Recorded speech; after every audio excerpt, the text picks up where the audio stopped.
Another difficulty with this definition is that it renders impossible any distinction, even theoretical, between metaphysical desire in general and masochism in the proper sense of the term. Masochism is diagnosed, in fact, anytime the observer sees the connections between desire and its disastrous results. And it is taken for granted that this connection is perceived by the subject, even though in the higher and earlier stages of mediation, he is completely unaware of it. Only when the subject is aware of the connection can we speak of masochism, if the term is to retain an exact theoretical meaning. To make suffering the simple result of desire, or in masochism its preliminary condition, the actual object of that desire, is a particularly revealing mistake. Like other mistakes of the same type, it is not due to an unfortunate accident or to a lack of scientific precautions by the observer. This observer does not want to delve into the truth of desire to the point where he himself would be just as much involved as the subject of his observations.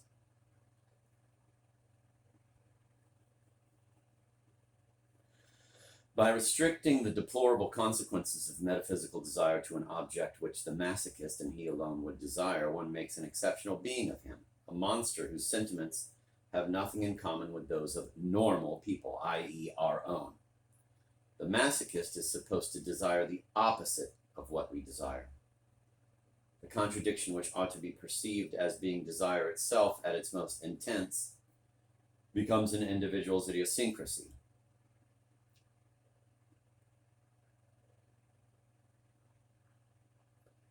It becomes a barrier between the observer and this masochist, whom it would be dangerous to understand entirely.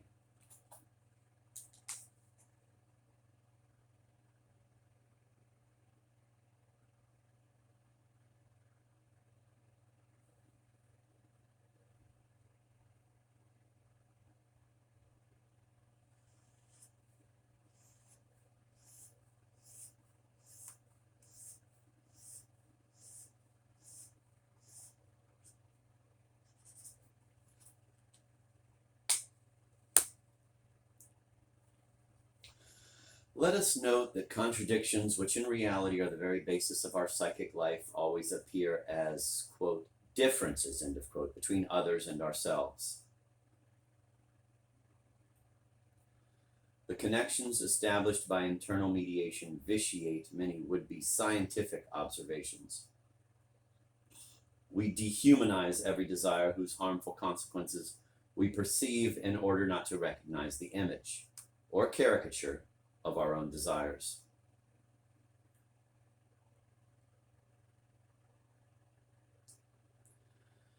Dostoevsky accurately observes that by having our neighbor confined to a mental institution, we convince ourselves of our own sanity. What could we have in common with this awful masochist whose desire has for its end the very essence of the non-desirable? It is preferable, of course, not to know that the masochist desires exactly what we ourselves desire: autonomy and a godlike self-control, his own self-esteem and the esteem of others, but by an intuition of metaphysical desire more profound than his doctors possess, although it is still tragically imperfect, he no longer hopes to find these inestimable treasures except at the side of a master whose humble slave he will be.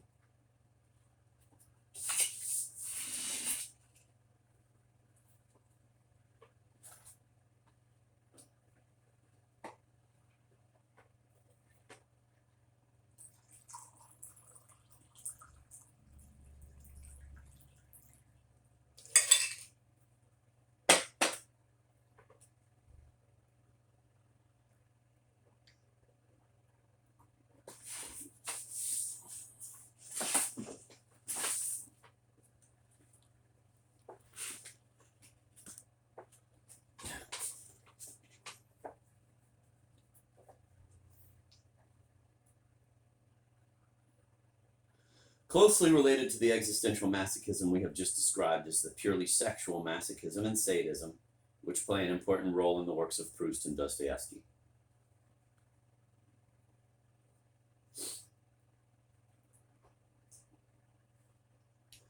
The sexual masochist tries to reproduce in his erotic life the conditions of an extremely intense metaphysical desire.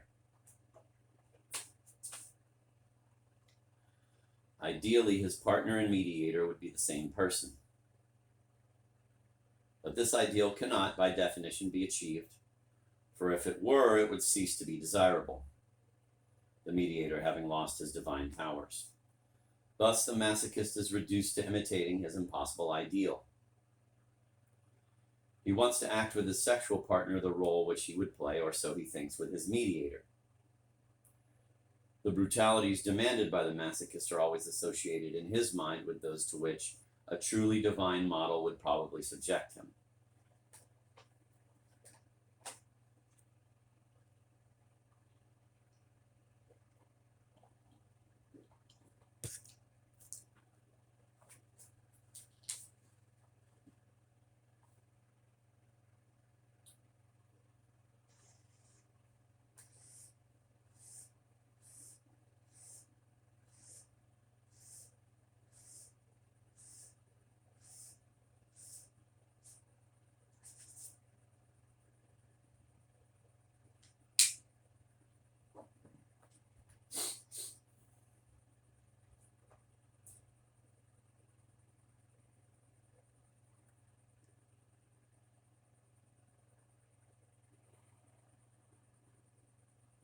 Even in this purely sexual masochism, therefore, it cannot be said that the subject desires suffering. What he desires is his mediator's presence, contact with the sacred. He can evoke the image of this mediator only by recreating the actual or imagined atmosphere of his relations with him.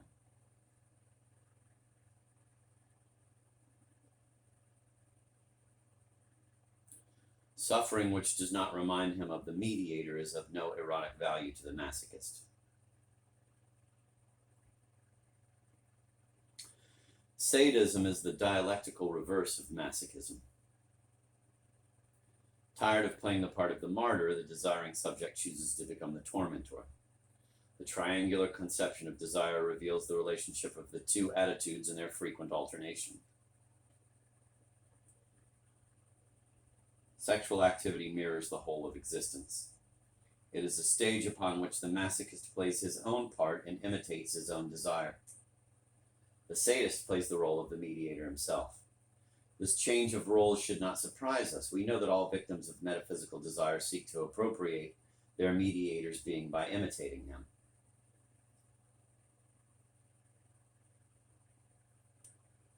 The sadist wants to persuade himself that he has already attained his goal. He tries to take the place of the mediator and see the world through his eyes, in the hope that the play will gradually turn into reality. The sadist's violence is yet another effort to attain divinity.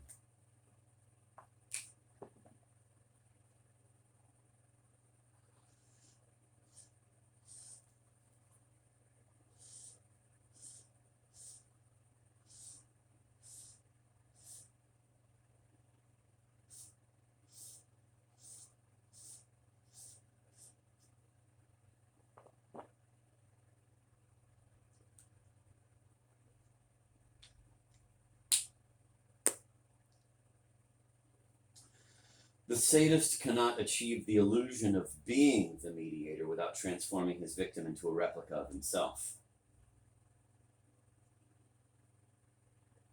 At the very moment of redoubling his brutality, he cannot help recognizing himself in the other who is suffering. This is the meaning of that strange communion between the victim and his tormentor so often observed. It is frequently said that the sadist persecutes because he feels he is being persecuted. This is true, but it is not quite the whole truth. In order to desire to persecute, we must believe that the being who persecutes us thereby attains a sphere of existence infinitely superior to our own. One cannot be a sadist unless the key to the enchanted garden appears to be in the hands of a tormentor. Sadism reveals once again the immense prestige of the mediator. The face of the man now disappears behind the mask of the infernal god.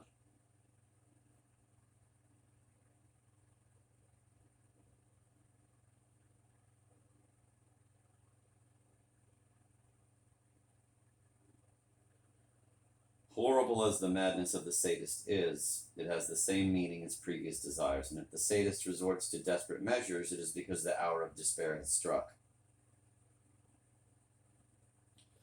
Dostoevsky and Proust recognize the imitative character of sadism.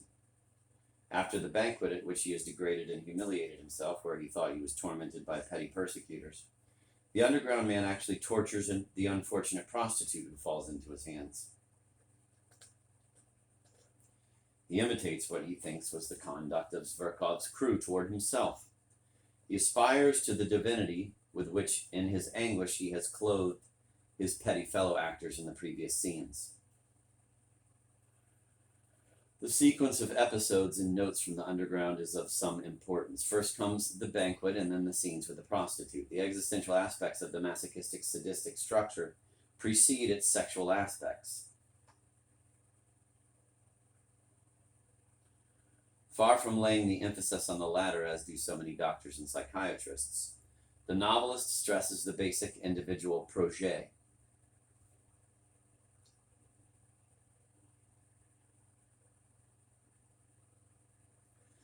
The problems presented by sexual masochism and sadism can be understood only if their phenomena are regarded as a reflection of the whole of existence.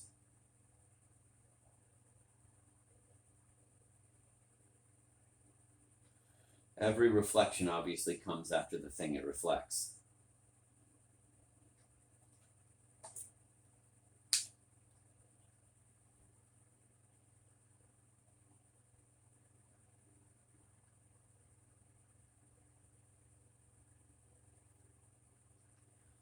Sexual masochism is a mirror for existential masochism and not the reverse.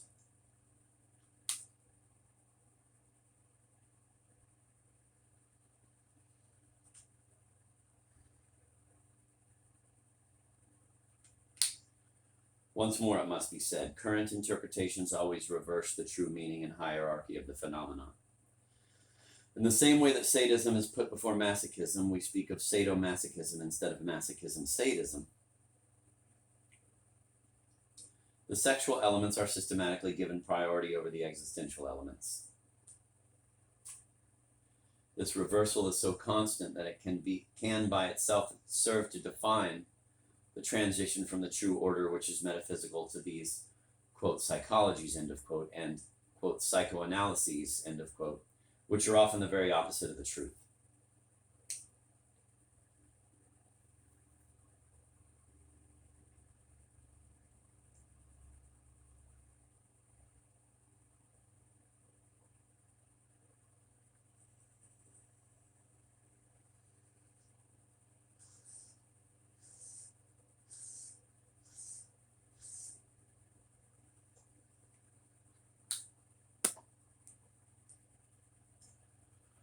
Hurling insults at Freud is a popular pastime among literary critics. It makes us feel that we have solved, once and for all and at very little cost, to the problem posed by psychoanalysis. The passage above is a good example of these futile exercises in tribal exorcism. Honesty demanded that it be maintained and that it be disavowed in the present footnote. The author is aware that he may thus lose the sympathy of those who see his anti-Freudianism as the one redeeming feature in his thought. Attempts to dismiss literature through a summary psychoanalytical diagnosis have been justly ridiculed. But these attempts were not representative of the best psychoanalytical thought. From a Freudian viewpoint, the original triangle of desire is, of course, the Oedipal triangle. The story of mediated desire is the story of this Oedipal desire, of its essential permanence beyond its ever-changing objects. Freud's article on Dostoevsky is essential, but Freud does not perceive that in his last and greatest work, Brothers Karamazov. Dostoevsky's insight into the essence of desire is no less acute for being couched in a different language than the psychoanalysts.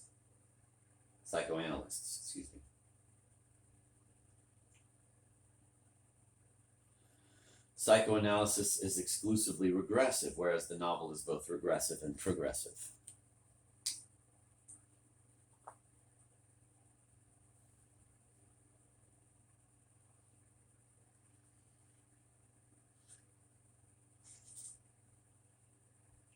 One of the tasks facing criticism is the establishment of a genuine dialogue with Freud.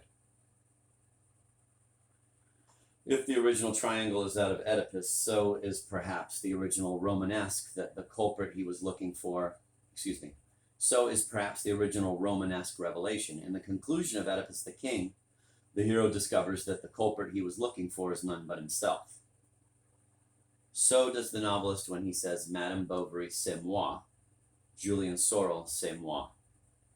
The self discovers that the other, who has become the hated double, is really identical to himself in those very features which make him appear most hateful. Sophocles' tragedy and other works of art do more than, quote, prefigure psychoanalysis, end of quote. They suggest other dimensions which cannot be interpreted either through the Aristotelian catharsis, unless we agree that the word catharsis simply names the problem rather than provides the solution.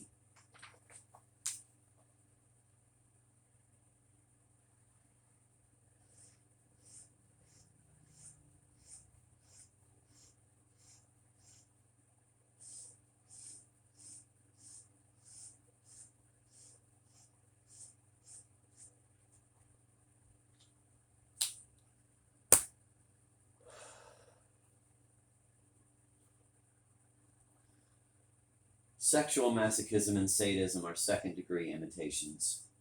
They are imitations of an imitation, since the subject's existence in metaphysical desire is already an imitation. Like Dostoevsky, Proust realized that sadism is a copy, a play of passion performed for oneself and for a magic end. Mademoiselle Ventoule tries to imitate the wicked. Her desecration of her father's memory is both crude and naive. A sadist of her kind is an artist in evil, which a wholly wicked person could not be. For in that case, the evil would not have been external. It would have seemed quite natural to her and would not even have been distinguishable from herself. They, these artists, endeavor to impersonate, to assume all the outward appearance of wicked people, so as to gain the momentary illusion of having escaped beyond the control of their own gentle and scrupulous natures into the inhuman world of pleasure. The sadist never ceases to identify with the victim. That is, with persecuted innocence, even during the very perpetration of evil. He is the incarnation of good and his mediator of evil. The romantic and Manichaean division between self and others is always present and even plays an essential role in sadomasochism.